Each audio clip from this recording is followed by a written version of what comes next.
We are live, live, live. We are sending data, streaming, and boom, come on boom, YouTube. Come boom. on, baby, come on. Go! Streaming. Hello, everybody. Welcome to Talking Toast. I'm getting a phone call from my dad right now. As if he doesn't know what we're doing right now. All right, it's working. It's working. I'm going to ignore it and send it to voicemail. And then he's going to log on to Talkin' Toast and realize his grievous error. Letting him have it. So, friends, you have 2 minutes to grab a friend, grab a drink, but don't grab your friend's drink. That's right. Tonight. Yes, tonight. Yeah. We are drinking Toppling Goliath. Why is that? We had two more Toppling Goliaths in our fridge, and last week I just filed in the back of my head, let's save those, because next week is Ragbri week.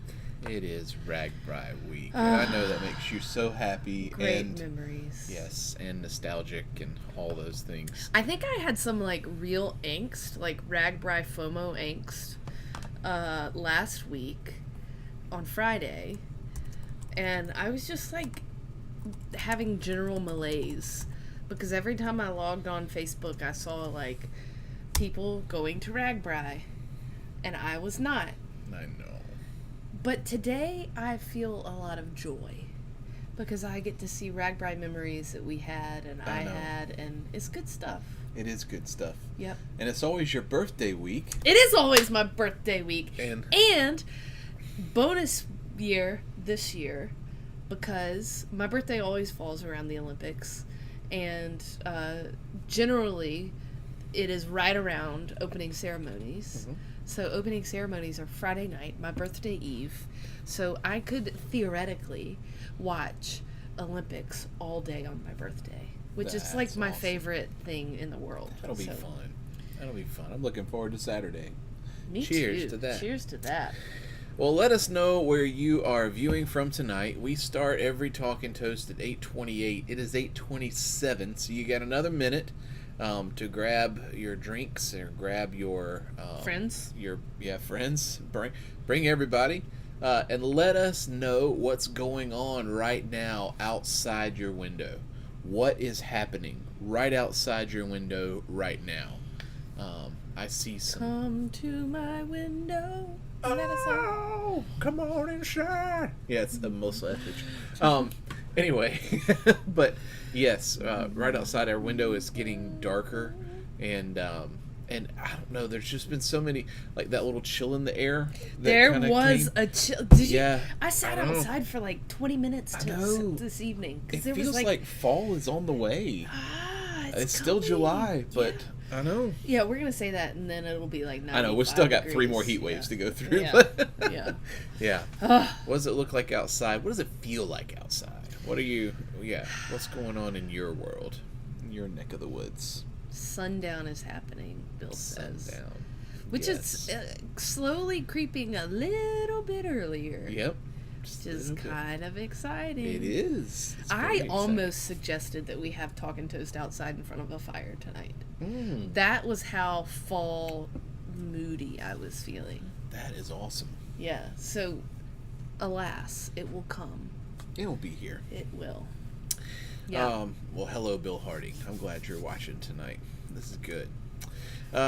Tonight on Talking Toast, we have a quote, and the quote in the description for the title is me crazy. Nope. You've got that wrong. I got the first part. No, you didn't. You drive me, not she drives me. Oh, okay. So this is she drives me crazy, culture. and I can't help myself. Is that this? not the perfect? Yeah, thing for this tonight. Yes, tonight. We're going to be talking about none other than Bathsheba. Yes. But don't say her name too loudly. Yes. Bathsheba. Bathsheba. Yeah. So if anybody can tell me who sings the song, she drives me crazy, ooh, ooh, and I can't help myself. The voice. is some kind of experience. Yeah, it's like a precursor to Dave Matthews Band. A little baby. You know what I mean? Like it has that same kind of feel to it. Yes, Rick Jensen got it. Fine Young Cannibals. Oh my gosh. Yep. That's good stuff. All right. This is why I live under a rock. No, this is why This you is married me, proof because I that can I help live you under with a all rock. of these. Yeah. I can help you. I can bring music into your life. I can bring literary knowledge. Yeah, exactly. That's all I have to give. No, it's good stuff. It's good stuff. Oh, So, yeah, we start off every Talking Toast by asking the question, what is sustaining you? What is getting you through? What is that 808 beat? What is giving you life? What is... I tried to hide my yawn. what is your, what is your 808 beat that moves you along? Katie, we haven't talked about this at all tonight. What is sustaining you? It was a really good day today. It was just like all around really good day. But I'm gonna diverge from the like goings on of today. Nostalgia is sustaining me. Yeah. Not nostalgia, memory. Yeah. And just as I told y'all, I just have such great memories about this week in particular. And I was talking to my dad earlier about it, that like it feels like the stories and the lore of my lifetime revolve around Ragbri Week. Like all of the stories that my dad told me growing up were kind of around Ragbri. And then the stories that we've kind of created as I've created as an adult, and we then as a family. You got to read that from your dad. I'm thankful for a friend we met on Ragbri, Rick Taylor from Earlham, Iowa, who helped John trying to fix the generator. He called tonight to ask if we were on Ragbri. And he's a hazelnut farmer. He was the hazelnut This man farmer. Oh my god! came up to that me. makes want to cry. This man came up to me, and I was up the creek without a paddle. Well, and trying to not as figure bad out as it could have been though. No. Because you could have been in the there. That was the night that you were in the porta potty. Yeah, And the when there bus was- backed into another bus right beside the porta potty. That was it. I heard the crash from inside our camper, and I thought, John was just in the porta potty. Guess he's not anymore. Or if he still is. Anyway, Lordy, yeah. So my Ragbri memories are sustaining me tonight, and That's Dad, I'm glad you said that. What a cool thing! I mean, we met this guy. Y'all were. He just came up to help. He just came up to help fix our generator, and a year later, he called to check on my dad and to see if we were there. That's pretty incredible. That's good stuff. Yeah. That's good stuff. Yeah. And What's yeah, sustaining? anybody else, if you want to add in anything that's sustaining you, what's getting you through, we'd love to know. Yeah. What's sustaining you? Say it. Say it. Say it. NCAA college football came out on EA Sports last Friday. Friday it was EA Sports College Football 25 day. And I went and bought the game the day it came out. I've never done this And before. a PlayStation 5. I've never done anything like that before. I really haven't. Like, we bought it on our honeymoon kind of thing, but Yeah. I've never been like, I'm going to go get it the day it comes out. Anyway. There were all those memes last week. I don't know if anybody saw them, but there were these memes going around. I think we talked about them last week, actually, of like juxtaposing the world is ending and NCAA 25. Yeah. It was like. Football 25 is coming out. Yeah. That was great. Did we talk about that on Talking Yeah, Post I last think we week? did. Yeah. Yeah. It is Yep. a toppling Goliath. Dad. Yep. It is. Yep. And that was reminiscing. That was also the night that Sophie saw her first wrestling match. Wrestling match. And And she was sold from the moment she saw it. yeah, Oh, it was something else. man. So Life is good. Yeah, that's And if you're watching this on a night that's not Tuesday, or a morning that's not Tuesday, go ahead and chime in on what's sustaining. What are you doing? Chime in and let us know. That's our dog. She almost ran into the table. She's doing all right. So, yeah. Tonight, as part of Talking Toast, what we do is we peel back the curtain, or pull back the curtain, I guess, on the, I guess if you have to peel it back. It's probably not a good probably sign. not the best curtain. You probably need to wash that curtain. Anyway. How does one wash? Curtains? You take them down? A washing machine. That kind of curtain. I was thinking like a stage curtain. I was thinking a stage curtain, not those kinds of window curtains. Oh my gosh, now I feel stupid. All right. Sorry. Never mind. Tonight we're gonna be talking about. We just said, man, we've never watched a curtain. Just admit that. We don't even have curtains to wash at our house. Curtains to wash yet. Yeah. 2 Samuel 11. What a transition. I'm trying to get there. Let's talk about peeling back a curtain. Let's talk about 2 Samuel 11. Yep. There's some curtains peeled back in that one. Yeah. There's some covering up that needs to take place, or has taken place, or hasn't taken place, or all the things. Man. All right, so All right. Here it is.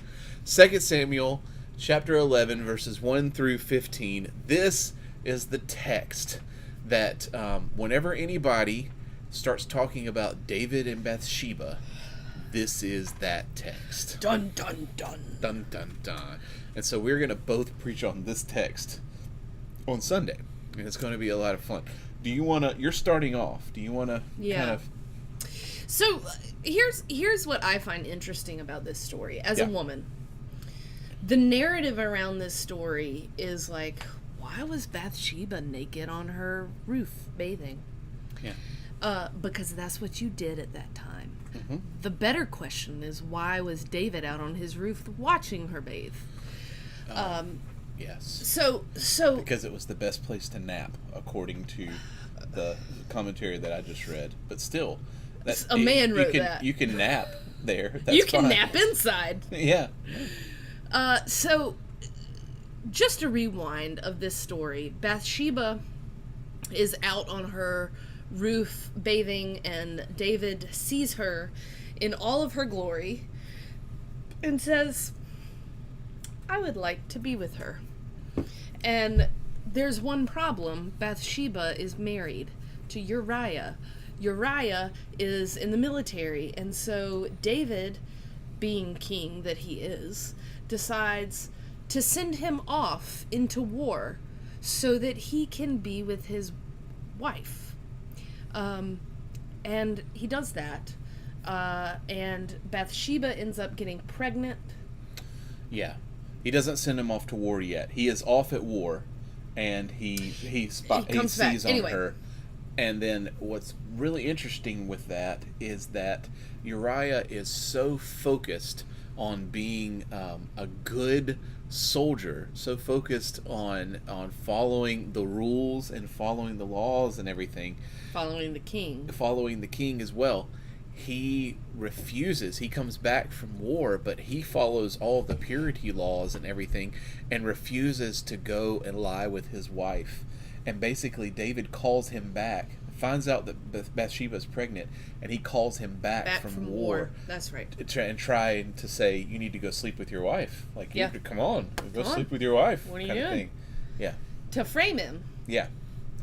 Ends up, fast forward, we're only going to be spending a week with this. The lectionary spends several weeks with this text. Yeah. But we're going to cover it all in 1 week because it's kind of a weird story.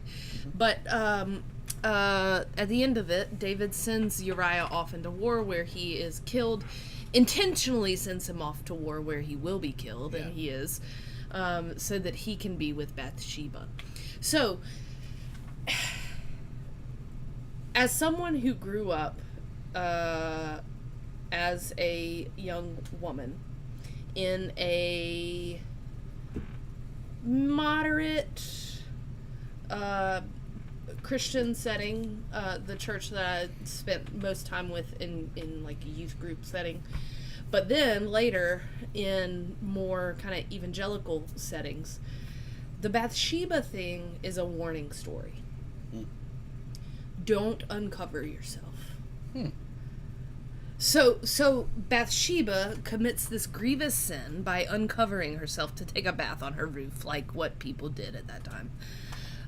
Bathsheba, the story goes that Bathsheba is responsible for her own, for this melee between David and her, because she was bathing and uncovered herself. I don't think that's true.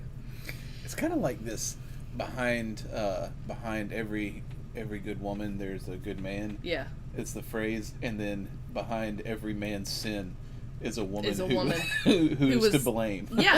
Yeah. So basically, Bathsheba is blamed for David's sin. Yeah. And I could have said something a little more creative there, but lack of control. Lack of control. Yeah. But that's how it goes. Like, if you look at some communities and their dress codes, for example, the women are the ones who have dress codes. Cover your shoulders, cover your knees, cover, whatever, your head.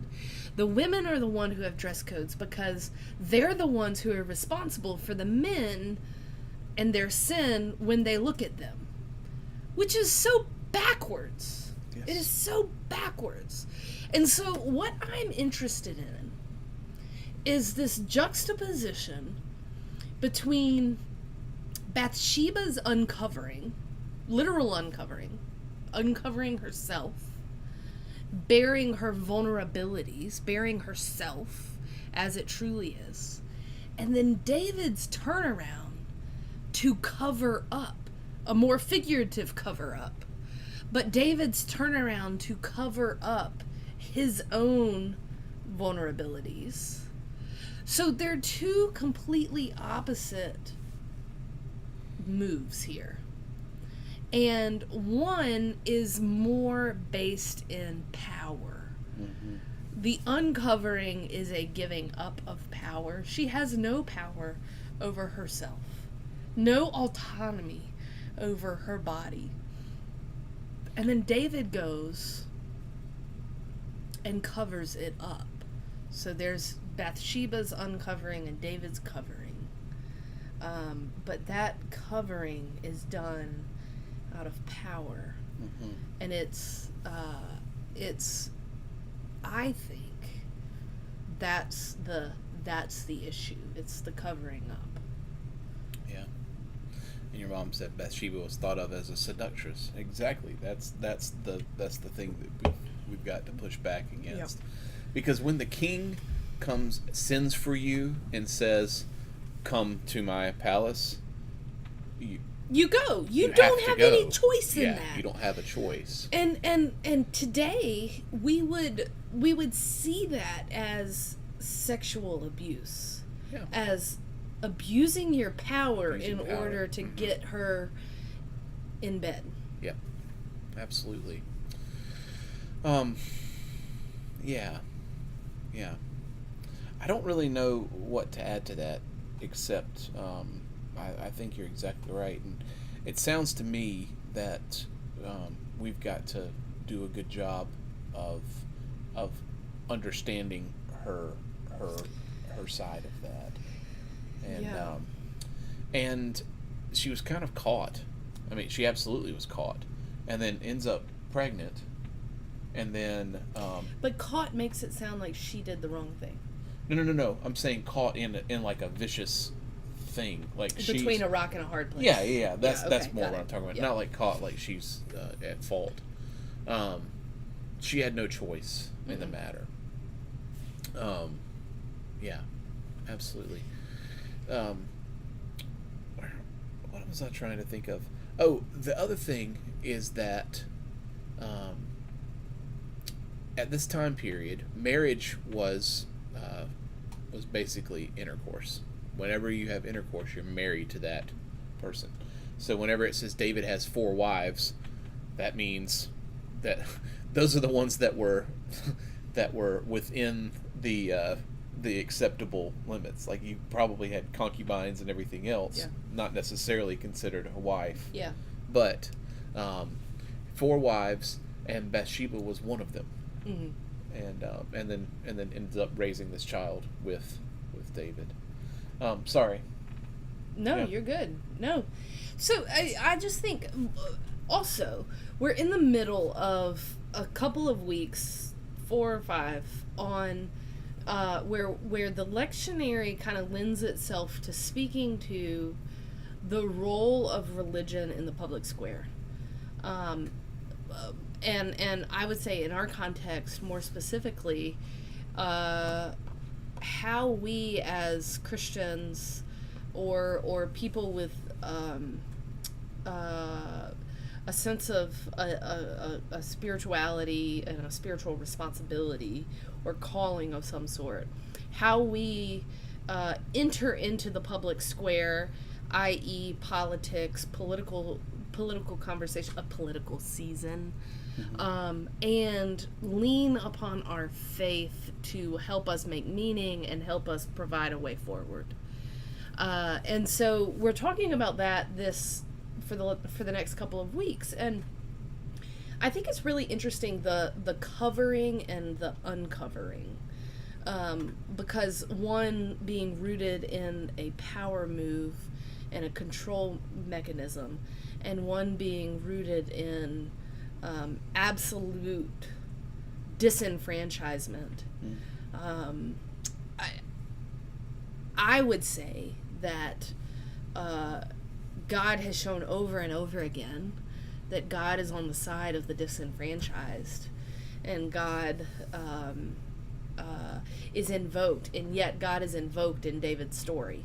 Yeah. And so it's something that we have to wrestle with as we are thinking about what it means to pursue this calling / spirituality, whatever you want to call it, in the public square. Yeah. Bill Harding said men today are still telling women what they can and can't do with themselves. Not kings, but Men of power. The men of power. Yeah, you're right.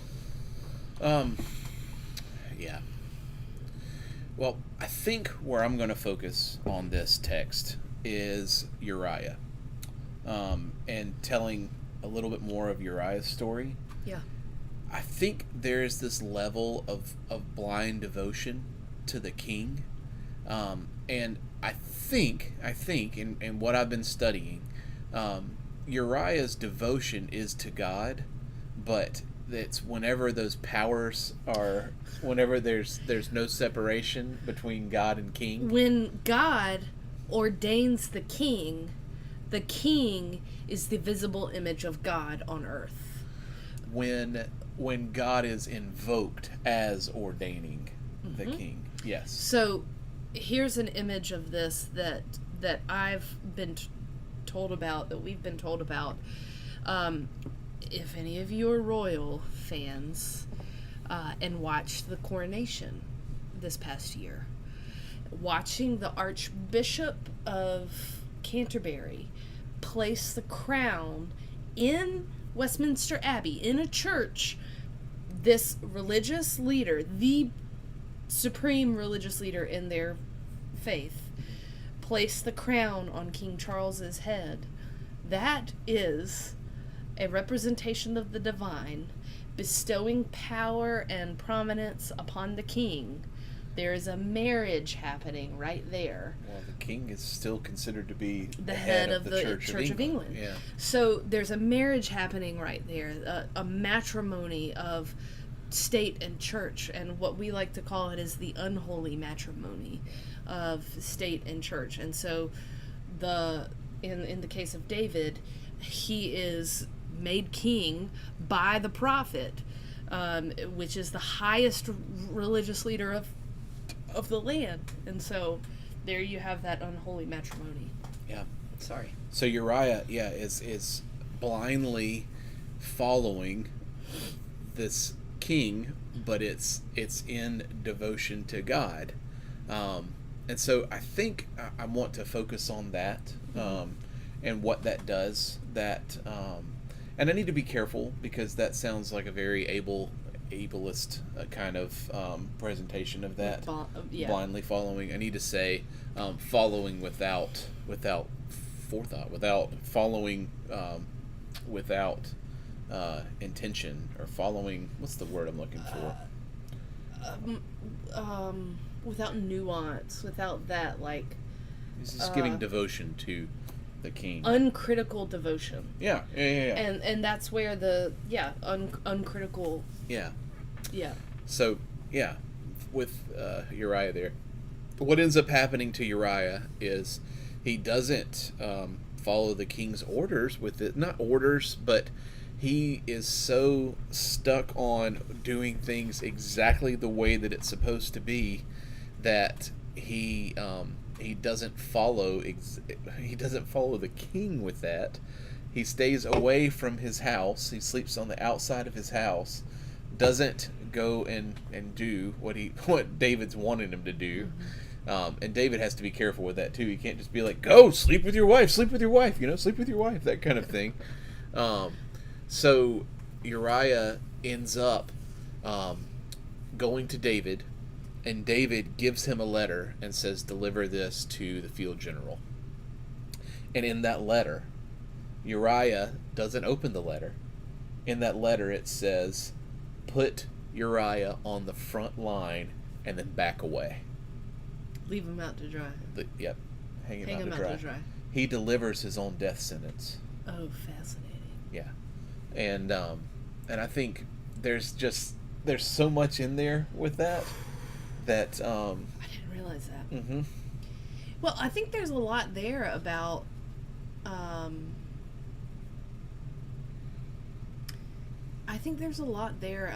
our human proclivity for following leaders who claim to have our good in mind. Mm-hmm.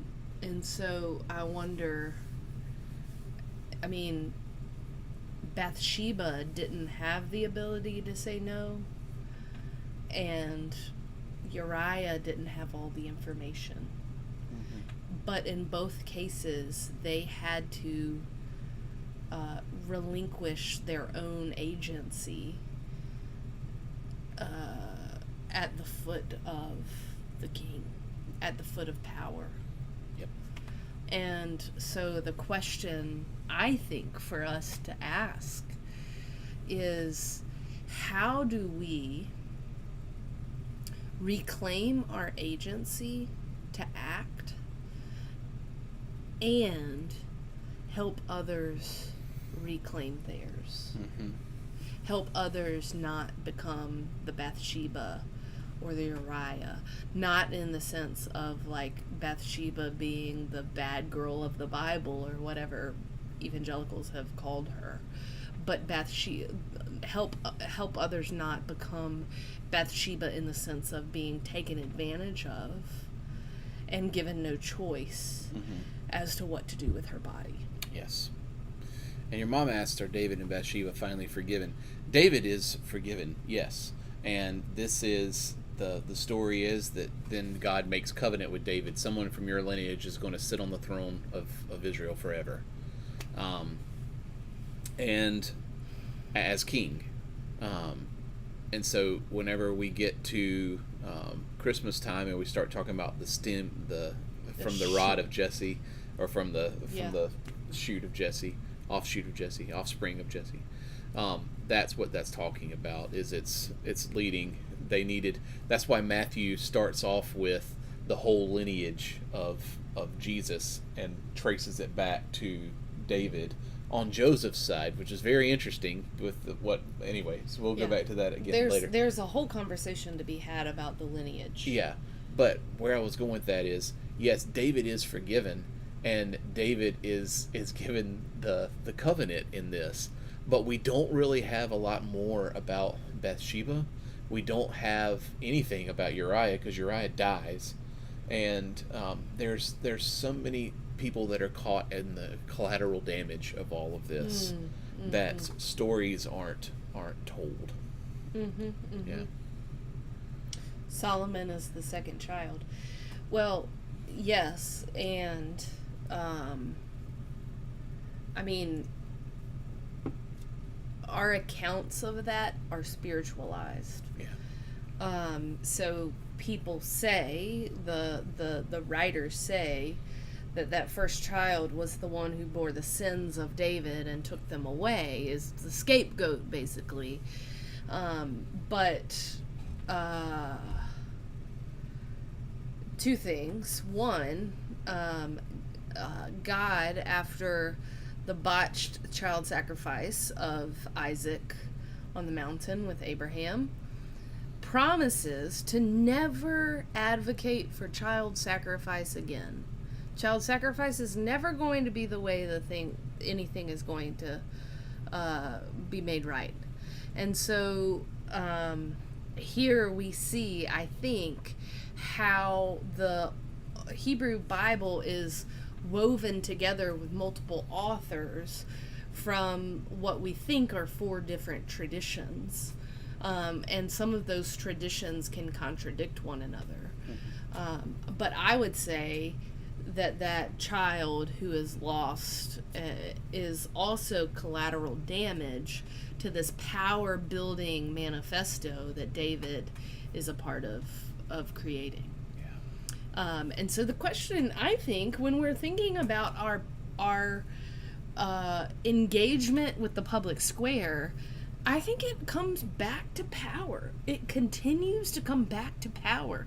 That power is never something to be sought after, but is only something you receive when you've given it up.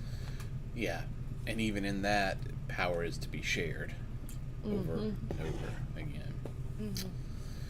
Well, this has been good. We got pretty deep tonight in all of this. I'm excited about what happens on Sunday, and we'll see on Friday, Saturday, if that's still where the conversation is. I gotta write my sermon on Thursday this week, because I got opening ceremonies on Friday, You're Olympics right. all day on Saturday. I gotta write my sermon on Thursday too. Well, Busy this week. is good. This is good. Well, friends, we've done some talking. We need to do some toasting. That's right. Would you start us off?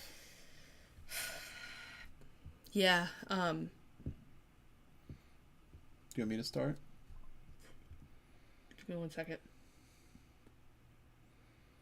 I was preparing for a yawn that didn't come. So there it is. Okay. So go, friends, from this table, or your table, that table, wherever you are, and remember that power is not to be built. It is only to be shared. And may you provide the critical lens to the things that ask for your devotion. Yeah. Cheers. Cheers, friends. I write my sermon on my bike, your dad says. It's good stuff. Well, friends, it was really good being with you tonight. Thank you all for joining us, and we'll continue to watch through the comments throughout the week. So if you're watching this later on, we would love to engage with you, and please let us know how it looks outside, and keep let keep us going know. with that. Yeah, Yeah. absolutely. That was good. Thank you all tonight